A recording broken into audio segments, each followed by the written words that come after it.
Imagine despertar una mañana y descubrir que todo lo que le enseñaron sobre la historia humana era solo la mitad de la historia. Cada libro de texto, cada documental y cada lección en el aula contaban solo una parte. No fue porque los historiadores fueran perezosos, tampoco porque los arqueólogos pasaran por alto algunos detalles. La verdad es que lo que yace bajo el mundo conocido es tan asombroso, es tan increíblemente avanzado que reconocerlo derrumbaría la base misma de cómo nos entendemos como especie. ¿Y si la civilización no comenzó donde pensamos que comenzó? ¿Y si los sumerios, a quienes llamamos la primera civilización del mundo, no fueron el comienzo de algo? Ellos aparecieron en Mesopotamia hace aproximadamente 5.000 años. ¿Y si fueron el eco de algo mucho más antiguo? Nos referimos a algo tan sofisticado y técnicamente preciso que incluso nuestras mentes modernas luchan por comprender completamente lo que se construyó y por qué. Está a punto de entrar en un mundo que existió antes de la historia registrada. Es un mundo de herramientas de piedra que requieren técnicas de perforación de grado industrial para ser replicadas. Es un mundo de mapas que muestran continentes que no serían descubiertos oficialmente durante miles de años. Es un mundo donde la gente antigua describió vehículos voladores, sistemas de energía e ingeniería genética. No los describieron como mitología, sino como memoria. Esto no es una teoría marginal. La evidencia está tallada en piedra. Está codificada en tablillas de arcilla, sumergida bajo los océanos y enterrada bajo las arenas del desierto. Cuanto más profundizan los investigadores, más incómoda se vuelve la verdad. Si alguna vez has sentido que la historia oficial de la civilización humana tiene agujeros, que falta algo masivo, entonces quédese conmigo, porque en la próxima hora exploraremos el mundo que existió antes de Sumer. Es el mundo que los libros de historia olvidaron. O quizás, el mundo del que los libros de historia nunca debieron hablarle. Y antes de continuar, si este tipo de exploración profunda y sin filtros de la historia oculta le atrae, ya sabe qué hacer. Las personas que resuenan con este contenido suelen compartirlo, suelen regresar. Esto es lo que sucede cuando se encuentra con algo real. Ahora, volvamos. Vayamos más atrás de lo que haya ido antes. Cada curso de historia convencional comienza la historia de la civilización con Sumer. La cultura sumeria, ubicada en lo que hoy es el sur de Irak, surgió aparentemente de la nada hace unos 5.000 años. Inmediatamente poseyó escritura, matemáticas, astronomía y códigos legales. También contaba con agricultura, arquitectura y una comprensión cosmológica del universo. Esto rivaliza con cualquier cosa producida durante miles de años después. La explicación estándar es que esto fue simplemente un rápido desarrollo cultural. Se cree que la humanidad alcanzó un umbral crítico de conocimiento y todo se aceleró a la vez. Sin embargo, hay un problema profundo con esa explicación. Es un problema que incluso los académicos tradicionales reconocen discretamente. Los propios sumerios nunca afirmaron haber inventado nada de ello. En sus propios textos, miles de tablillas de arcilla recuperadas de las antiguas ciudades de Nippur, Uruk y Lagash, los sumerios describen haber recibido conocimiento. Describen seres a los que llamaron Anunnaki. Esto se traduce aproximadamente como aquellos que del cielo hacia la tierra vinieron. Estos seres obsequiaron a la humanidad con lo que ellos llamaron el Me. El Me era una colección de leyes divinas, tecnologías y herramientas civilizadoras. Incluía la escritura, las matemáticas, la metalurgia, la agricultura, la música, el sistema legal y la medicina. En la cosmología sumeria, estas no eran invenciones humanas, eran descargas. Eran transferencias de información de una civilización más avanzada que la suya. Aquí es donde se pone interesante. Los académicos modernos tratan estos relatos como pura mitología.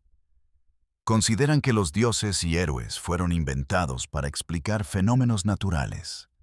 Pero un número creciente de investigadores, arqueólogos e incluso algunos físicos están empezando a hacer una pregunta diferente. ¿Y si los sumerios estaban describiendo algo real, en el único lenguaje disponible para ellos? Porque cuando se leen los textos sumerios con atención, no como metáfora, sino como descripción técnica literal, surgen cosas extraordinarias. Hay descripciones de seres que usaban trajes brillantes.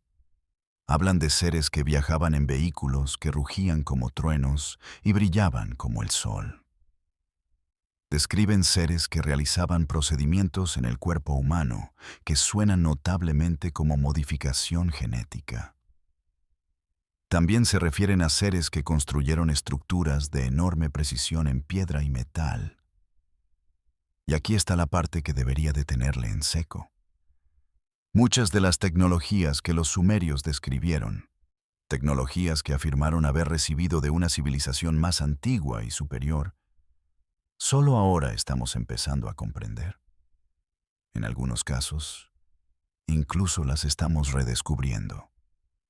Así que, si los sumerios recibieron su conocimiento de otra fuente, la verdadera pregunta no es quiénes eran los sumerios. La verdadera pregunta es, ¿quiénes fueron sus maestros?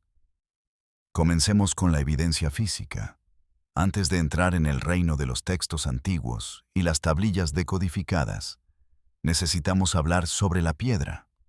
Específicamente, necesitamos hablar sobre lo que la gente antigua hizo con la piedra y cómo lo hizo. En Egipto, en la roca madre de Asuán, hay bloques de granito cortados con una precisión que los ingenieros modernos luchan por explicar. El granito es uno de los materiales naturales más duros de la Tierra.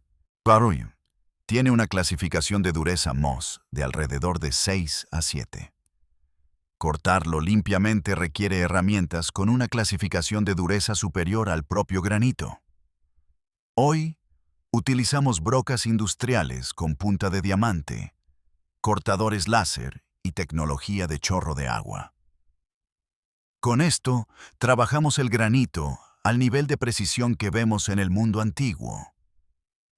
Los egipcios, según la historia oficial, usaban cinceles de cobre y bolas de dolomita para golpear. ¿El problema? El cobre tiene una clasificación Mohs de alrededor de 3. No se puede cortar granito de manera eficiente con cobre. Ciertamente no se puede perforar a las velocidades de muestreo de núcleos encontradas dentro del complejo piramidal egipcio. Allí se han encontrado marcas de perforación de núcleos que muestran una velocidad de perforación a través del granito de aproximadamente 2 milímetros por cada revolución del taladro. Las brocas modernas de diamante, bajo presión industrial, alcanzan aproximadamente 0.025 milímetros por cada revolución a través del mismo material. Los taladros antiguos, fueran lo que fueran, eran 80 veces más eficientes que los taladros modernos de diamante. Eso no es una brecha en la tecnología, eso es una inversión de la misma. Egipto es solo el comienzo. En Perú, en el sitio de Pumapunku, cerca del antiguo complejo de Tiahuanaco, hay bloques de piedra.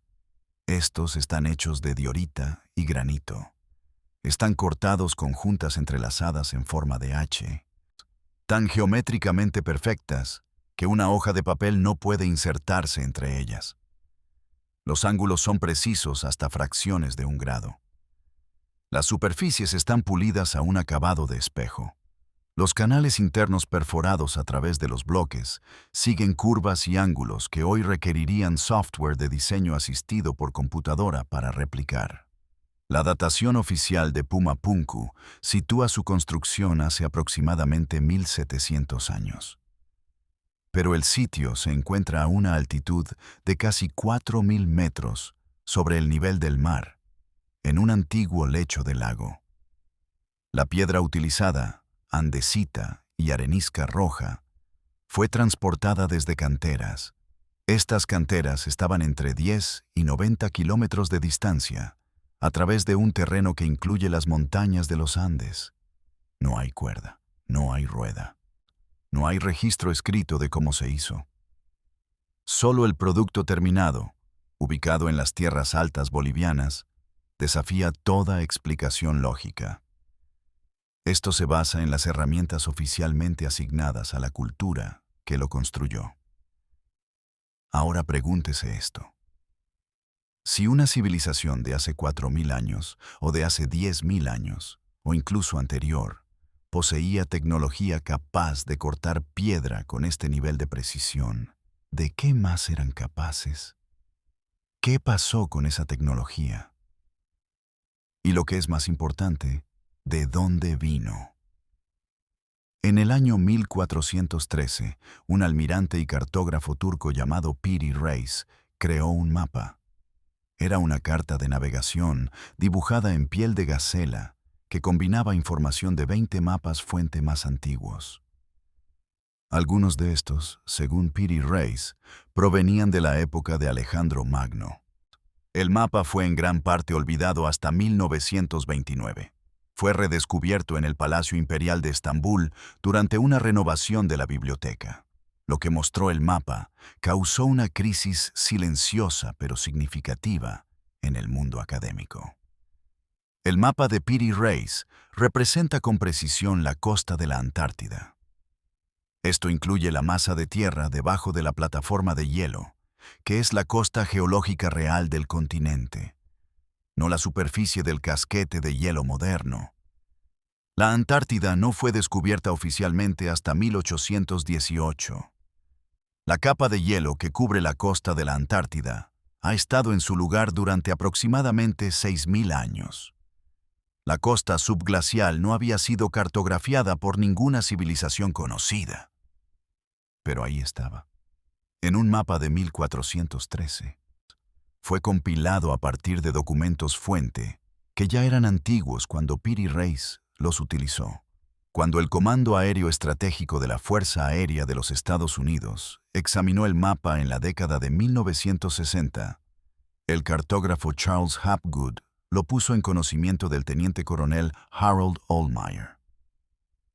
En su respuesta formal escrita, Ohlmeyer declaró que el detalle geográfico mostrado en la parte inferior del mapa concuerda muy notablemente con los resultados de la investigación del Año Geofísico de la Antártida de 1949. Esta declaración está en la documentación oficial de la Fuerza Aérea. La precisión de la representación sugiere un agente que no solo cartografió la Antártida, sino que lo hizo antes de que se formara el casquete de hielo. Hace 6.000 años. Antes de Sumer. Antes de Egipto. Antes de las pirámides. El mapa de Piri Reis no es el único. El mapa de Oronteus Phineus de 1531 también muestra la Antártida con una precisión extraordinaria. Representa ríos, montañas y bahías que coinciden con la geografía subglacial conocida del continente. El mapa de Boache de 1737 muestra la Antártida como dos masas de tierra separadas. Este detalle no fue confirmado hasta el mapeo moderno por sonar en el siglo XX. Estos mapas no fueron creados por marineros que tropezaron con costas cubiertas de hielo. Los datos que codifican solo podrían haber provenido de observación aérea, o bien, de una civilización que cartografió el mundo antes de la última edad de hielo. En ese entonces, la costa de la Antártida todavía era accesible.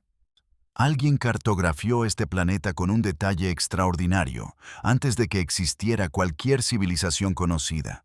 Alguien que podía inspeccionar desde arriba y que entendía la geometría esférica.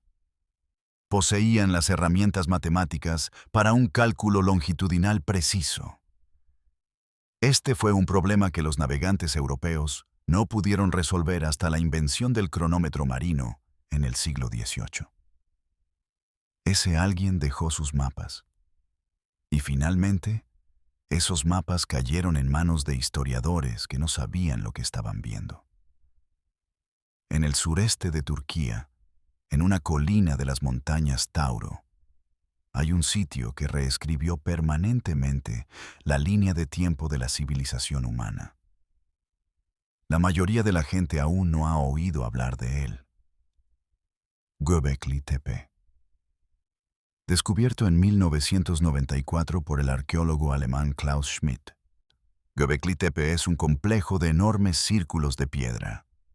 Tiene pilares erguidos de hasta 6 metros de altura. Pesan hasta 10 toneladas cada uno. Están cubiertos de relieves intrincadamente tallados de animales. Se observan zorros, buitres, escorpiones, jabalíes, grullas y símbolos abstractos. El complejo fue claramente construido intencionalmente. Requirió mano de obra organizada.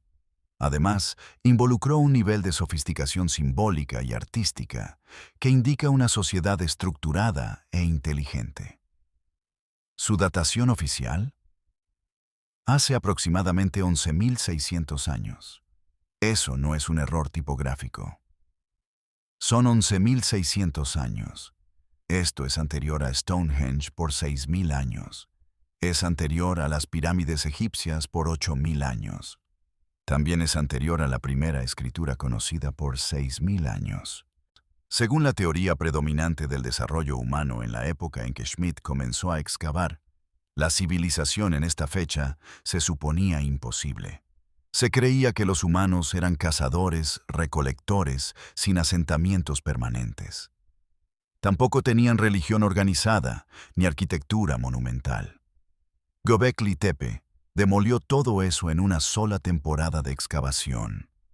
Pero el verdadero misterio no es solo la antigüedad, es la naturaleza del sitio en sí.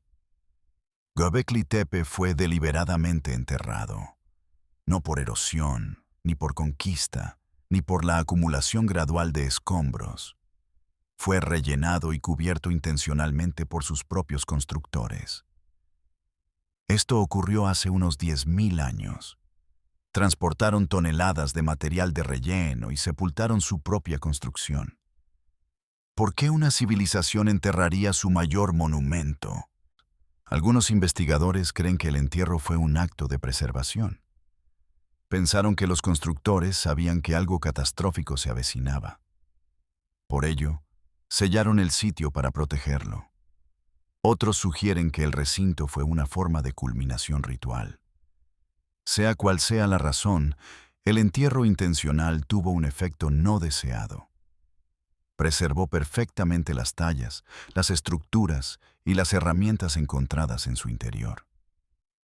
Y lo que esas herramientas revelan es profundamente extraño. Las tallas de pilares de piedra en Göbekli Tepe incluyen imágenes. Los arqueólogos modernos las han vinculado tentativamente a una fecha astronómica específica. Esta fecha es alrededor de 10.800 a.C. El período corresponde a lo que algunos científicos llaman el evento de impacto del Dryas reciente. Fue una catástrofe global repentina. Se cree que fue causada por un cometa fragmentado que golpeó la Tierra. Esto desencadenó un rápido cambio climático. El pilar conocido como Columna 43 es apodado la Piedra del Buitre por los investigadores. Parece codificar un mapa estelar correspondiente a esta fecha precisa. Representa la disposición exacta del cielo visible desde ese sitio en ese momento. El buitre en la talla sostiene lo que parece ser una esfera. Posiblemente representa el punto de impacto del cometa. Alrededor de la imagen central hay símbolos que pueden representar los efectos devastadores del impacto. Si esta interpretación es correcta, Göbekli Tepe no era solo un templo. Era un monumento a una catástrofe. Fue un memorial tallado en piedra por una civilización. Esta civilización era lo suficientemente avanzada como para leer las estrellas. También podían rastrear ciclos celestes. Codificaron datos astronómicos en piedra con un nivel de precisión. Esto no se volvió a ver en miles de años. ¿Quiénes eran estas personas? ¿De dónde vinieron? ¿Y a dónde fueron? Aquí hay un hecho que casi nadie discute fuera de los círculos académicos de antropología. La historia de un gran diluvio global aparece en las tradiciones mitológicas de más de 200 culturas. Estas culturas están separadas y desconectadas en todos los continentes de la Tierra. La epopeya de Gilgamesh, sumeria, lo describe. La Biblia hebrea lo describe. Los Puranas hindúes lo describen. Los antiguos griegos lo describieron a través de la historia de Deucalión. Los mayas lo codificaron en el Popol Vuh. Los nórdicos lo describieron en el cuento de Bergelmir y la Gran Ola. Las tradiciones orales aborígenes australianas lo describen. Las tribus nativas americanas de América del Norte y del Sur lo describen. Las culturas de las islas del Pacífico lo describen. Las tradiciones de África Occidental, África Oriental y África del Norte lo describen. 200 culturas lo narran. Es el mismo evento básico, con diferentes nombres y héroes, pero el mismo diluvio catastrófico. La explicación oficial es que los mitos del diluvio proliferan porque las inundaciones locales son experiencias humanas comunes. Pero esa explicación se derrumba al observar los detalles específicos que estas tradiciones comparten. No solo describen inundaciones, sino una inundación global que destruyó una civilización anterior. Describen un período de oscuridad y frío después de las aguas. Describen la supervivencia de un pequeño grupo que transmitió el conocimiento. Describen el esfuerzo por reconstruir a partir de las ruinas de algo mucho mayor. La geología moderna y la ciencia climática han confirmado un aumento catastrófico en los niveles globales del mar. Esto ocurrió entre aproximadamente 14.000 y 7.000 años atrás. Sucedió al finalizar la última edad de hielo. Grandes capas glaciales se derritieron en América del Norte, Europa y Asia. Los niveles del mar subieron aproximadamente 120 metros durante este período. Las costas que habían sido habitadas durante decenas de miles de años quedaron sumergidas. Enormes masas de tierra desaparecieron bajo el océano. El Golfo Pérsico fue tierra firme hasta hace unos 8.000 años. La zona ahora sumergida era un fértil valle fluvial. Algunos investigadores la han propuesto como la ubicación real del bíblico Jardín del Edén. El Mar del Norte, entre Gran Bretaña y Europa, fue tierra firme hasta hace unos 8.500 años. Una masa terrestre llamada The Doggerland, más grande que la moderna Gran Bretaña, fue hogar de poblaciones de cazadores-recolectores. Existió durante miles de años antes de que subieran las aguas. ¿Qué pasa si la civilización que construyó Göbekli Tepe era una civilización costera? Esta misma civilización cartografió la Antártida. También extrajo y cortó piedra con una precisión imposible. ¿Qué pasa si sus ciudades más grandes, sus mayores depósitos de conocimiento y sus mayores monumentos yacen ahora bajo 91 metros de agua de mar? Esto no es mera especulación. Las prospecciones arqueológicas marinas de la plataforma del Océano Índico han identificado estructuras de piedra sumergidas. Estas se encuentran frente a la costa de la India moderna, cerca de la antigua ciudad de Dwarka. Algunos investigadores estiman su antigüedad entre 8.000 y 12.000 años.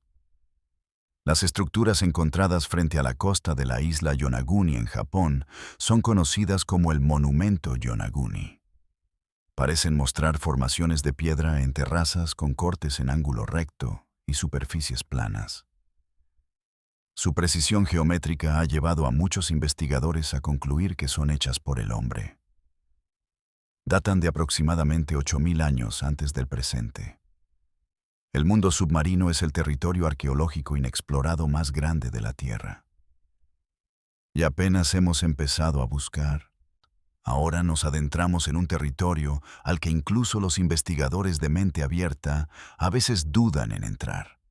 Lo que estamos a punto de discutir involucra no solo construcción avanzada, también implica cartografía avanzada.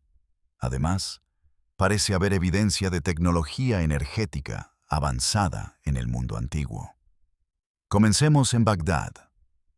En 1938, el arqueólogo alemán Wilhelm König, trabajando en el Museo Nacional de Irak, descubrió un conjunto de inusuales vasijas de cerámica en el almacén.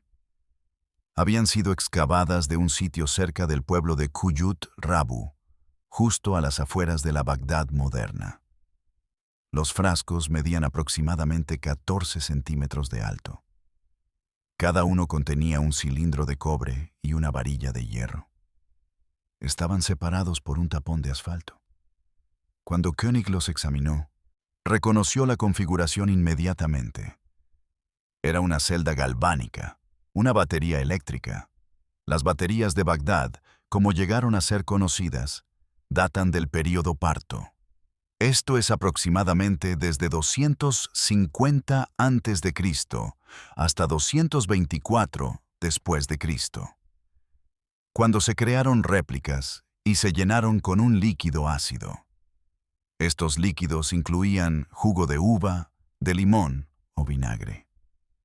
Generaron entre 1 y 2 voltios de corriente eléctrica. Esa es una batería funcional. 2200 años antes de que Alessandro Volta inventara la batería moderna en 1800. Ahora bien, 2 voltios no son suficientes para alimentar una ciudad, pero sí es suficiente para galvanizar metal con oro o plata.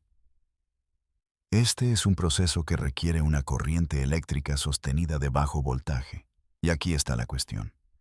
Los artefactos partos encontrados en la misma capa arqueológica que las baterías de Bagdad incluyen numerosos objetos metálicos. Estos están recubiertos con capas ultrafinas de metal precioso. Son objetos que coinciden con la firma química del material galvanizado. ¿Estaban los antiguos galvanizando objetos metálicos 2000 años antes de que pensáramos que la tecnología existía? La evidencia dice que sí. Pero eso plantea una pregunta mucho más grande. Si la galvanoplastia existía en 200 a.C., ¿qué tecnologías existían en 2000 a.C. y en 10.000 a.C.? En el templo de Dendera en Egipto, construido durante el período ptolemaico, hay tallas controvertidas. Fue construido casi con certeza sobre los cimientos de una estructura mucho más antigua. Las tallas en las paredes interiores han generado una controversia extraordinaria. Las tallas muestran lo que parecen ser objetos alargados en forma de bulbo sobre pedestales. Tienen una forma de serpiente dentro de cada bulbo. Esta está conectada a una base de flor de loto por un filamento trenzado. La configuración general tiene un sorprendente parecido visual con un tubo de Crookes. Esto incluye la forma del bulbo, el filamento interno y la conexión de la base. Un tubo de Crookes es un tipo de tubo de descarga de vacío. Se utilizó en los primeros experimentos eléctricos del siglo XIX. El ingeniero eléctrico Walter Gorn construyó una réplica funcional de la luz de Dendera. Usó materiales disponibles para los antiguos egipcios. Demostró que podía producir una descarga de plasma brillante dentro del bulbo. La serpiente en el simbolismo egipcio se asocia con el poder y la energía. También se relaciona con la fuerza divina. Podría haber sido una descripción literal del plasma brillante dentro del tubo. Cuando el investigador y ingeniero eléctrico austriaco Alfred Bielek estudió las tallas en la década de 1970, concluyó algo importante. No solo el diseño coincidía con un dispositivo eléctrico conocido. Las estructuras de soporte talladas alrededor del objeto principal coincidían con un aislante eléctrico. Este es un dispositivo utilizado para evitar que la corriente se conecte a tierra a través del pedestal de piedra. ¿Es esta la prueba de la electricidad antigua? No, definitivamente. Pero la combinación de las baterías de Bagdad, las tallas de Dendera y la evidencia de artefactos metálicos galvanizados crea un patrón. Este patrón es muy difícil de descartar. Y los patrones, como cualquier arqueólogo te dirá, es donde vive la verdadera historia. En los antiguos textos sánscritos de la India, hay descripciones detalladas de vehículos voladores. Los estudiosos estiman que sus capas más antiguas son anteriores al 3000 a.C. Estas no son referencias metafóricas ocasionales.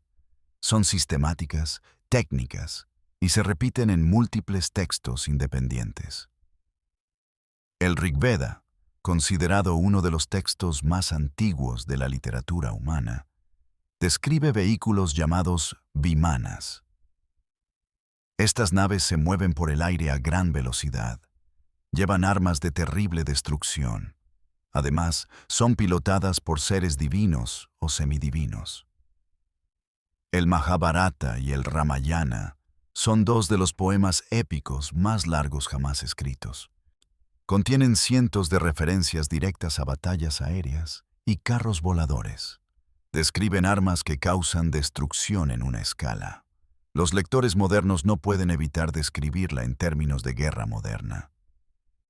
El Brahmastra, descrito en el Mahabharata, es un arma. Crea un haz de luz resplandeciente. Este golpea su objetivo con el calor del sol. Deja tras de sí un área de devastación. Nada crece allí durante décadas. Los supervivientes sufren una enfermedad desconocida que les hace perder el cabello y deteriorar la piel. El arma se despliega desde un vehículo que se mueve por el cielo. La descripción del arma Brahmastra no parece mitología. Se refiere a la luz cegadora, el calor consumidor y la enfermedad por radiación que le sigue. También se refiere al impacto generacional en la Tierra. Más bien, se lee como el relato de un testigo presencial de una detonación nuclear. En 1945, Robert Oppenheimer presenció la detonación de la primera bomba atómica. Esto ocurrió en el sitio de pruebas Trinity, en Nuevo México. Citó la Bhagavad Gita, diciendo que ahora se había convertido en la muerte, el destructor de mundos. La cita no fue aleatoria. Oppenheimer era un erudito serio en sánscrito. Estaba profundamente consciente de los paralelos entre lo que acababa de presenciar. También conocía lo que describían los antiguos textos hindúes. No fue el único físico de la era del Proyecto Manhattan en darse cuenta. En 1922, arqueólogos excavaban la antigua ciudad de Mohenjo-Daro en el Valle del Indo.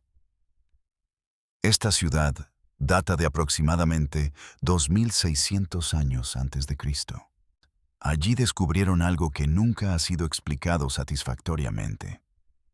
En el centro de la ciudad encontraron un epicentro de devastación. Edificios habían sido fusionados por un calor extremo. Esqueletos yacían en las calles en posiciones que sugerían una muerte súbita. No fue por violencia ni por enfermedad, sino por una destrucción instantánea. El suelo del epicentro mostraba niveles de vitrificación. Esto es la conversión de arena en vidrio por calor extremo. Era consistente con temperaturas de 1500 grados Celsius o incluso superiores.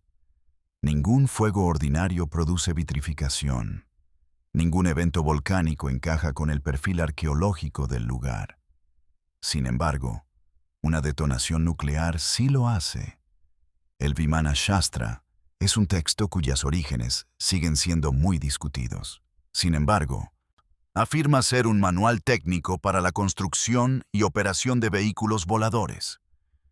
Describe los materiales utilizados para construir los vimanas. También detalla los combustibles para propulsarlos. Además, Menciona los instrumentos para navegar con ellos y los sistemas de armas que montaban. Sea este texto genuinamente antiguo o una composición posterior, existe dentro de una tradición de tecnología aérea. Esta tradición es demasiado consistente y detallada. Además, está demasiado extendida en culturas independientes para ser explicada como pura imaginación. No podemos hablar de la civilización pre-sumeria sin volver a los Anunnaki. Existe un hilo conductor que conecta todas las anomalías que hemos examinado. Estas incluyen el corte imposible de piedras y los mapas antiguos. También los constructores de Göbekli Tepe y los mitos de diluvios. Sumamos la electricidad antigua y los vehículos voladores. Es la presencia consistente de una raza superior de seres en textos antiguos de cada civilización importante. Estos seres interactuaron con la humanidad primitiva y le transfirieron la civilización. Los sumerios los llamaron Anunnaki. Los acadios los llamaron Igigi. Los antiguos hebreos se referían a los Nefilim y a los Elohim. Los egipcios los llamaron Neteru. Los textos hindúes los llamaron Devas y Asuras. Los griegos los llamaron titanes y olímpicos. Las culturas mesoamericanas los describieron como las serpientes emplumadas, los creadores que vinieron de más allá de las aguas. En cada tradición, estos seres comparten características comunes. Son físicamente más grandes que los humanos ordinarios. Se les describe como luminosos o brillantes. Poseen una tecnología muy superior a la de los humanos con los que interactúan. Se les asocia con el cielo y con las estrellas. Específicamente, en muchas tradiciones, se les vincula con la constelación de Orión o las Pléyades. También se mencionan estrellas específicas en Sirio y el área de la Vía Láctea. La arqueología convencional los trata como arquetipos. Son patrones psicológicos humanos universales que proyectan cualidades divinas sobre seres sobrenaturales. Y de hecho, es posible que así sea. Pero el erudito sumerio Secharia Sitchin propuso algo diferente. Él dedicó 50 años a traducir y analizar las tablillas de arcilla sumerias originales. Sitchin argumentó que los textos Anunnaki no eran mitología en absoluto. Eran historia literal. La memoria registrada de una civilización extraterrestre o humana avanzada. Esta civilización llegó a la Tierra y sembró la civilización humana. Las traducciones de Sitchin son controvertidas entre los asiriólogos convencionales. Sus interpretaciones son vigorosamente debatidas. Pero los textos mismos, las tablillas de arcilla sumerias reales, son auténticos. Dicen lo que dicen. Sitchin destacó algo que incluso sus críticos más duros reconocen. Las descripciones sumerias de los Anunnaki son extraordinariamente específicas. Los textos no describen dioses que lanzan rayos desde las cimas de las montañas. Describen seres que aterrizan en vehículos, construyen hábitats y extraen minerales, realizan procedimientos biológicos, eventualmente deciden compartir su conocimiento con la población humana con la que han interactuado. La epopeya de Atrahasis es una de las narrativas sumerias completas más antiguas. Describe a los Anunnaki creando una raza humana trabajadora. Lo hicieron específicamente para realizar labores que los propios Anunnaki encontraban gravosas.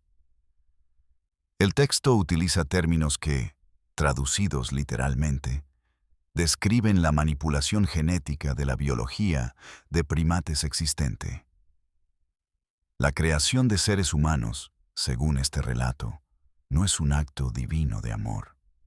Es una solución de gestión laboral por una civilización avanzada que necesitaba una fuerza de trabajo. ¿Es esta la verdadera historia del origen de la humanidad? La idea es extraordinaria. Pero el texto es innegable. Las preguntas que plantea son profundas. Hablan sobre quiénes somos, de dónde venimos y qué conocimiento nos fue deliberadamente ocultado.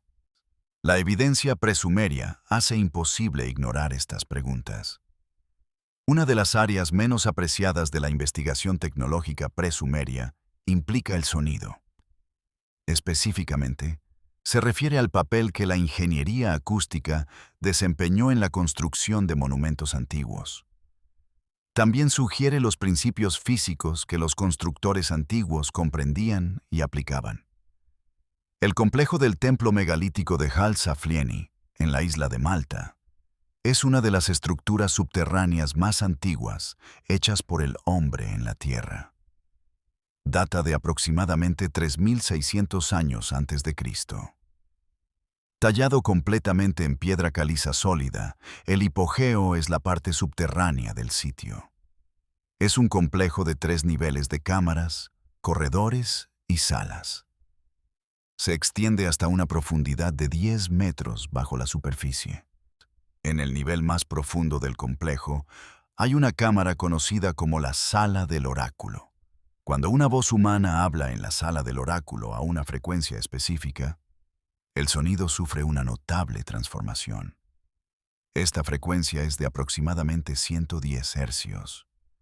Corresponde a un barítono masculino grave. En lugar de rebotar en las paredes y crear un simple eco, la cámara amplifica la voz. La distribuye simultáneamente por los 3 niveles del complejo. Produce una onda estacionaria que resuena en toda la estructura. 110 hercios no es un número aleatorio. El investigador arqueoacústico Yegor Reznikov descubrió en la década de 1990 algo significativo. La misma firma de frecuencia se encuentra consistentemente en las cámaras más profundas de sitios de arte rupestre paleolítico en toda Europa. Allí los humanos antiguos pintaron sus imágenes más importantes. Las cámaras de cuevas más densamente cubiertas de arte muestran consistentemente la resonancia acústica más fuerte en esta frecuencia específica. Investigaciones independientes publicadas en el Journal of the Acoustical Society of America confirmaron un efecto importante. La estimulación acústica de 110 hercios produce cambios medibles en el estado cerebral humano. Específicamente, desplaza la actividad del procesamiento analítico del hemisferio izquierdo hacia el procesamiento espacial e intuitivo del hemisferio derecho. Además, activa regiones asociadas con estados alterados de conciencia y con intensidad emocional. Esto es lo que los neurocientíficos llaman la habilidad del lóbulo temporal. Se trata del estado cerebral asociado con experiencias religiosas y místicas. Los constructores antiguos no solo construían cámaras, construyeron cámaras sintonizadas para producir efectos neurológicos específicos en los humanos que las usaban. Esto es ingeniería acústica. Esto es neurociencia aplicada. Esto requiere una comprensión detallada de la física de las ondas, la anatomía auditiva humana y la relación entre la frecuencia del sonido y la función cerebral. No comprendemos completamente todas esas relaciones en la actualidad. Otros sitios megalíticos muestran el mismo diseño acústico intencional. Stonehenge, antes de la remoción de su anillo exterior de piedras, habría producido un entorno acústico orientado hacia adentro. Este ambiente concentraba y amplificaba el sonido en su centro. La cámara del rey, dentro de la Gran Pirámide, resuena a aproximadamente 438 hercios. Esta frecuencia está cerca del la de concierto moderno. El 440 hercios es una frecuencia con efectos fisiológicos específicos en el cuerpo humano. Estos incluyen la inducción de estados asociados con una percepción mejorada y una claridad intuitiva.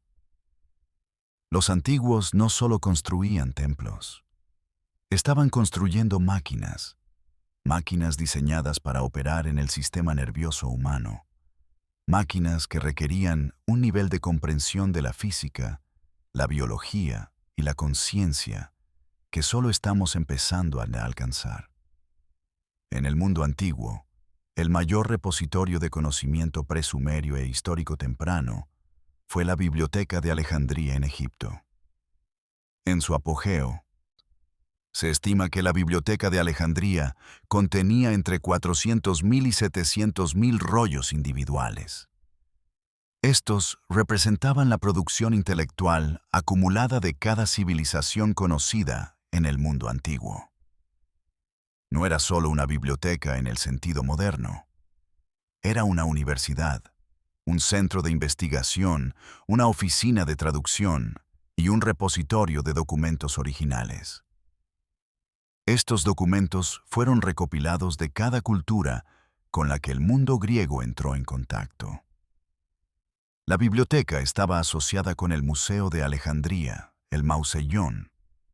Empleaba personal permanente. Contaba con eruditos, matemáticos y astrónomos. También había ingenieros y filósofos. Entre los eruditos que trabajaron en Alejandría estaba Euclides. Él formalizó la geometría que todavía usamos hoy. Eratóstenes calculó la circunferencia de la Tierra con un margen de error de 2% del valor moderno. Lo hizo aproximadamente 240 años antes de Cristo. Aristarco propuso que la Tierra orbitaba alrededor del Sol 1700 años antes que Copérnico. Herón de Alejandría inventó un motor de vapor funcional, el aeolípile, alrededor del año 60 después de Cristo.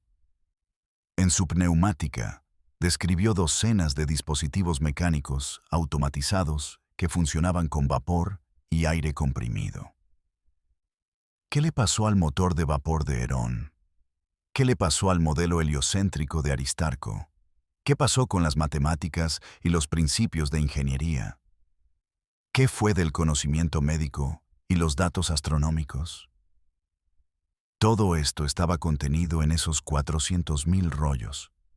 La Biblioteca de Alejandría fue incendiada múltiples veces. Primero, por Julio César en el año 48 a.C. Luego por decreto del emperador Teófilo en el 391 después de Cristo. Finalmente, por la conquista árabe en el 642 después de Cristo. Cada incendio destruyó una porción irreemplazable de la memoria registrada de la humanidad. Pero aquí hay algo que rara vez se discute. No todo en la Biblioteca de Alejandría fue creado por eruditos griegos o romanos. Muchos de los rollos eran traducciones de documentos mucho más antiguos. Fueron recopilados de Egipto, Mesopotamia, Persia, India y otras fuentes antiguas. La biblioteca era un repositorio secundario. Funcionaba como un centro de traducción y almacenamiento para documentos primarios. Estos documentos provenían de civilizaciones mucho más antiguas que Grecia. Cuando la biblioteca ardió, no solo se perdió el conocimiento griego, fue el registro escrito acumulado del mundo presumerio. Este registro fue filtrado a través de miles de años de civilizaciones sucesivas. Fue traducido, retraducido, resumido y editado. Sin embargo, aún contenía, aunque de forma diluida, la información original. ¿Qué fragmentos sobrevivieron? La tabla esmeralda, atribuida a la figura mítica de Hermes Trismegisto, parece contener información técnica comprimida. Se trata de energía, transformación y leyes físicas universales. Está codificada en un lenguaje altamente simbólico. Los textos supervivientes de la biblioteca de Nag Hammadi fueron descubiertos en Egipto en 1945. Contienen documentos gnósticos que describen una cosmología con sorprendentes paralelismos con la física cuántica moderna. El papiro de Turín es un mapa de antiguas operaciones mineras egipcias. Muestra un conocimiento geológico que no se desarrollaría formalmente hasta el siglo XIX. Estos son fragmentos, artefactos de una tradición intelectual naufragada. Son la evidencia de un vasto océano de conocimiento. Este conocimiento fue quemado, enterrado, destruido deliberadamente o simplemente perdido por la erosión del tiempo. ¿Qué perdimos? No lo sabemos. No podemos saberlo. Y ese quizás es el misterio más inquietante de todos. Hablemos de matemáticas. Específicamente, hablemos de un número. El número 1,618. Este número se conoce como la proporción áurea, o phi. Es una constante matemática que describe una proporción específica. Esta es la relación entre dos cantidades. La relación de la suma de las cantidades con la cantidad mayor es igual a la relación de la cantidad mayor con la menor. Suena abstracto, pero en la práctica es uno de los principios estructurales más extendidos en el universo físico. La espiral de la concha de un Nautilus sigue la proporción áurea. La disposición de las semillas en un girasol también la sigue. Las proporciones del cuerpo humano la respetan. Por ejemplo, la relación entre tu altura total y la altura de tu ombligo. También la relación entre la longitud de tu antebrazo y la de tu mano. La doble hélice del ADN se estructura según proporciones áureas. Los periodos orbitales de los planetas en el sistema solar muestran relaciones de la proporción áurea. Es un principio incrustado en la arquitectura de la vida misma. Ahora, esto es lo que lo hace relevante para nuestra investigación. La Gran Pirámide de Giza codifica la proporción áurea en sus dimensiones. Lo hace con un grado de precisión. Esta precisión requiere un conocimiento matemático intencional del concepto. La relación entre la base de la pirámide y su apotema es de 1,618. La apotema es la altura inclinada desde el punto medio de la base hasta el vértice. La altura de la pirámide es de aproximadamente 146 metros. Al compararla con la mitad de la longitud de la base, aproximadamente 116 metros, se obtiene una relación de aproximadamente 1,272. Esta es la raíz cuadrada de phi. Esto no es una coincidencia. Lograr estas relaciones en una estructura de piedra de esta escala exige comprender la constante matemática. También exige conocer sus propiedades. Además, requiere las técnicas geométricas para codificarla en una proporción física. Los antiguos egipcios, supuestamente, eran una cultura de la Edad del Bronce. No tenían una notación matemática formal más allá de la aritmética básica. Sin embargo, de alguna manera diseñaron una estructura que codifica relaciones matemáticas.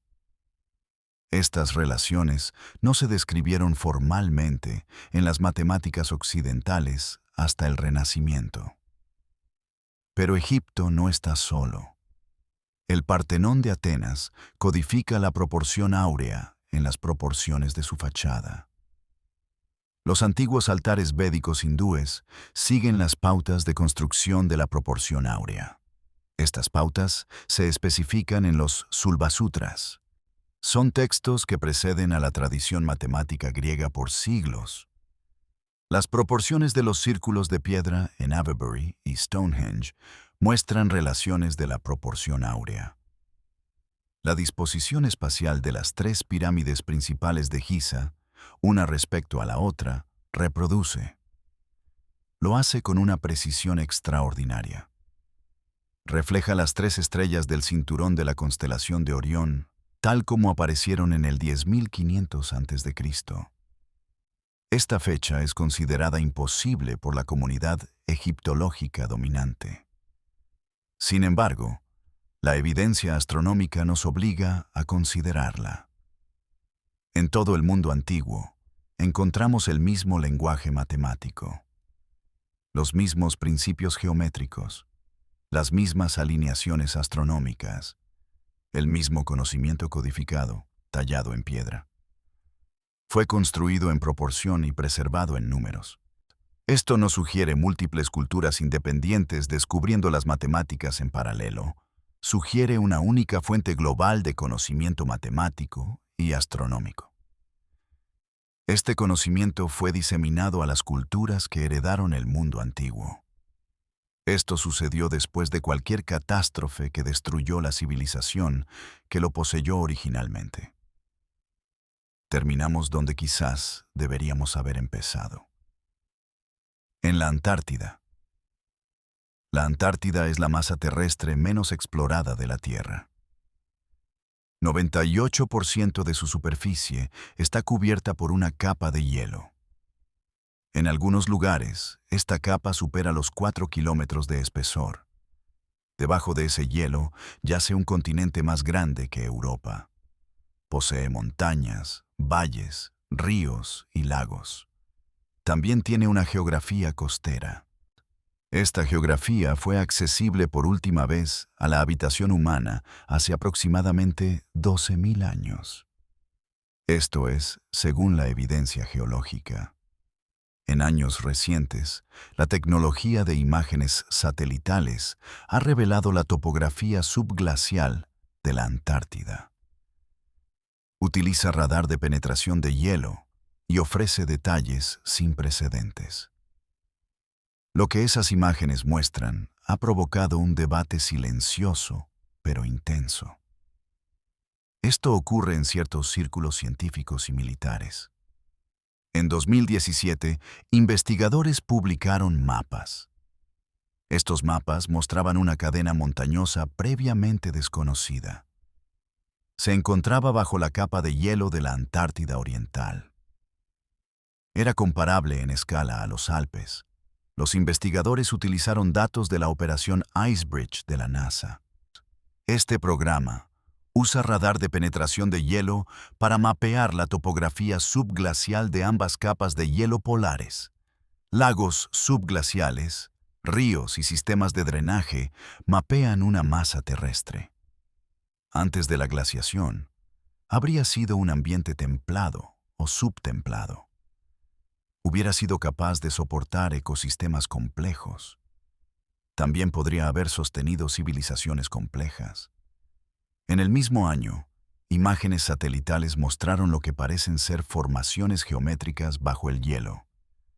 Estas imágenes fueron analizadas por investigadores independientes. Se encuentran en la región de la barrera de hielo de Ross. Las formaciones muestran ángulos, alineaciones y dimensiones que no coinciden con procesos geológicos conocidos. Las formaciones tienen aproximadamente 3 kilómetros de largo. Están orientadas a lo largo de líneas que se intersecan con el norte magnético. Son demasiado grandes para ser estructuras naturales de cristalización de hielo. Además, sus ángulos son demasiado precisos para ser el resultado de actividad volcánica. El Tratado Antártico, firmado en 1959, se renueva continuamente. Prohíbe la actividad militar, la extracción de recursos y las nuevas reclamaciones territoriales en el continente. También restringe la investigación científica independiente. Esto ha llevado a algunos investigadores a hacer preguntas incómodas. Se preguntan qué se está protegiendo o escondiendo, especialmente en ciertas zonas restringidas del continente. No sabemos qué hay bajo el hielo de la Antártida. Es posible que no lo sepamos por generaciones. La logística para acceder al entorno subglacial es formidable. La financiación para trabajos de estudio exhaustivos es limitada. Además, la voluntad política para abrir la Antártida a una investigación internacional sin restricciones no existe actualmente. Pero el mapa de Piri Reis lo sabe. El mapa de Oronteus Finaeus lo sabe. El mapa de Boache lo sabe. Quienquiera que hiciera esos mapas lo sabía. Poseían la perspectiva aérea y las matemáticas esféricas. También tenían la tecnología de exploración necesaria. Con ella, cartografiaron la costa subglacial de la Antártida. Esa persona sabía exactamente lo que había allí, y lo dibujaron. Lo hicieron sobre piel de gacela y pergamino. También en las oficinas de cartógrafos medievales que no tenían idea de lo que copiaban. Lo plasmaron en las bibliotecas de imperios olvidados. Estaba esperando un momento, este momento. Esperaba a que las personas adecuadas, con las preguntas correctas, finalmente miraran. Hemos viajado una larga distancia juntos. Desde las tablillas de arcilla de Sumeria hasta el silencio helado de la Antártida. Desde las marcas de perforación en el granito egipcio hasta las cámaras acústicas de Malta. Desde baterías antiguas en Bagdad hasta descripciones en sánscrito de armas nucleares. Desde ciudades sumergidas frente a la costa de la India hasta formaciones geométricas bajo kilómetros de hielo antártico.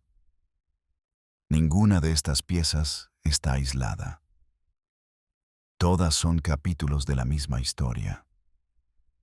La historia de una civilización o civilizaciones que existieron antes de las que conocemos. Poseían tecnología que apenas estamos empezando a redescubrir. Mapearon el mundo con una precisión que avergüenza nuestra propia tradición cartográfica temprana. Cortaron piedra de maneras que desafían nuestro mejor equipo moderno. Entendieron las matemáticas, la acústica, la energía y quizás la genética. Lo hicieron a un nivel al que apenas estamos empezando a acercarnos. Y entonces algo ocurrió. Un impacto de cometa. Un aumento catastrófico del nivel del mar. Una guerra global, utilizando armas cuyo poder destructivo codificamos en nuestros textos más sagrados. Algo reinició la civilización. Algo empujó hacia la humanidad de vuelta al principio. Y nos obligó a reconstruir desde las ruinas. Pero algo de conocimiento sobrevivió. Sobrevivió en los relieves profundamente tallados de Göbekli Tepe. Los constructores sabían lo que se avecinaba y lo sellaron bajo miles de toneladas de tierra. Sobrevivió en las proporciones matemáticas de la Gran Pirámide. Su precisión codifica verdades que cada era de la humanidad redescubre eventualmente. Sobrevivió en las cámaras acústicas del hipogeo. Estas emiten su invitación de 110 hercios a un estado alterado. Los constructores sabían que esto desbloquearía algo en el sistema nervioso humano. Sobrevivió en los mapas copiados y recopiados durante miles de años. Los escribas no entendían lo que preservaban. Sobrevivió en ti. En el persistente sentimiento humano de que falta algo en la historia oficial. De que la historia que nos enseñaron es un capítulo arrancado del medio de un libro mucho más largo. De que en algún lugar, en el sedimento estratificado de nuestro pasado enterrado, las respuestas esperan. El mundo presumerio no es un mito. Es una arqueología esperando ser realizada. Es un fondo oceánico esperando ser explorado. Es una capa de hielo esperando ser penetrada. Es un conjunto de textos antiguos esperando ser leídos. Debemos leerlos sin la suposición de que las personas que los escribieron eran demasiado primitivas para decir lo que realmente querían decir. La historia que conocemos no es el principio de la historia. Es, en el mejor de los casos, el medio. Y el principio, el verdadero principio, es una civilización muy avanzada. Estaba globalmente conectada y fue repentinamente destruida. Su ausencia de nuestra memoria puede ser lo más importante que dejó atrás. Porque las civilizaciones que se recuerdan son celebradas. Pero las civilizaciones que son deliberadamente olvidadas son diferentes. Sus rastros están dispersos. Sus monumentos son mal identificados. Sus textos son descartados. Sus tecnologías son repatentadas por corporaciones modernas. Estas asumen que nadie había pensado en estas cosas antes. Esas civilizaciones tienen algo que alguien, en algún lugar, todavía no quiere que se encuentre. La pregunta no es si el mundo presumerio existió. La pregunta es, ¿por qué estamos ahora mismo, en 2026, empezando a hablar de ello? Y la pregunta más profunda permanecerá contigo mucho después de que termine este video. Es la siguiente. Si una civilización tan avanzada existió realmente y realmente desapareció, ¿qué nos dice eso sobre la nuestra? No somos la cúspide de la civilización humana. Puede que ni siquiera seamos la segunda cúspide. La piedra es más antigua de lo que pensábamos. Los mapas son más antiguos de lo que pensábamos. El conocimiento es más antiguo de lo que pensábamos. Y la historia de quiénes somos realmente, es más antigua, más extraña y mucho más magnífica. Es más de lo que cualquier persona en una posición de autoridad ha tenido el valor de contarte. Hasta ahora. Si has llegado hasta aquí, no eres el tipo de persona que acepta la superficie de las cosas. Eres el tipo de persona que tira del hilo. La que lee las notas a pie de página. La que mira aquello que todos los demás ignoran y pregunta, ¿por qué existe eso? Esa es exactamente la clase de persona para la que existe este canal. Hay mucho más de dónde vino esto. Civilizaciones antiguas cuya verdadera sofisticación apenas ha sido explorada. Sitios arqueológicos ocultos que el mundo dominante pretende que no importan. Textos decodificados. Ciencia suprimida. Historia prohibida. ¿Y si este video añadió algo a cómo ves el mundo? Si abrió algo que necesitaba abrirse, entonces compártelo. No porque un algoritmo lo exija. Compártelo porque la persona con la que lo compartas podría ser la que más lo necesitaba. Mantente curioso. Mantente escéptico. Y nunca, nunca dejes de hacer la pregunta. Es la pregunta con la que ha comenzado cada gran descubrimiento en la historia humana. ¿Y si nos equivocamos en todo lo que creemos saber?